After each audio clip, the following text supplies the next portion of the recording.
And my book is The Book of Negroes by Lawrence Hill. Plot summary. Aminata Diallo is a young girl from a small village named Bayo.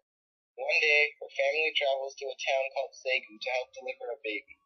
After the baby is delivered, the villagers of Segu warn them about a strange group of men wandering about. They are attacked by these men, and Aminata watches as her parents are murdered.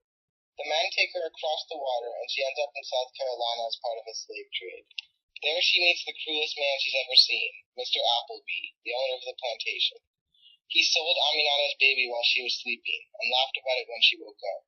He sent her husband Shakura so she could never see him again. Worst of all, he sexually abused her and sold her to a man named Solomon Lindo when he was done with her. During the rioting at the outbreak of the American Revolutionary War, Aminata escapes from Lindo. She then works as a midwife and teacher, helping other African children how to read and write. For her services, she gets her name put in the Book of Negroes, a historical document that is an archive of freed African slaves. She settles in Nova Scotia, where she finds something that puts a smile on her face for the rest of her life. Concepts and ideas.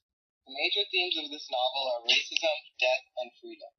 Let's start with the theme of death, more specifically the facing of death. In this book, Aminata is put in a position where she has no other option but to face it.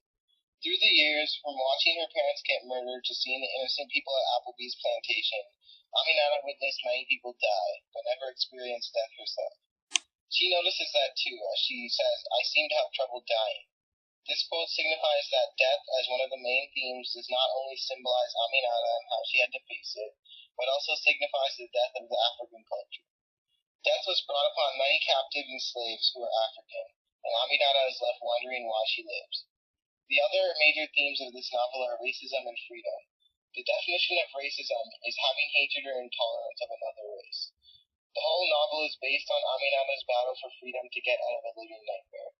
I would sooner swallow poison than live 20 more years as the property of another man, African or too bad. Bio, I could live without, but for freedom, I would die. This quote explains that slavery was something no human would ever stand up for. Specifically, the idea of freedom relates extremely well with racism in the novel. The Africans would be treated like nothing, and just because at times they were free didn't mean they weren't exposed to racism. For example, when Aminata was freed from the war and settled in Nova Scotia, she was kicked out of many places because she was told that they do not serve niggers there. When Aminata finds out that America is called the United States, she is very confused and said, "There was nothing united about a nation that said all men were created equal, but that kept my people in chains." This quote explains itself, and to me it shows how the author portrays Aminata's understanding of equality and freedom. She learned that not everyone is treated the same when she arrived in America, and that is when her fight for freedom begins.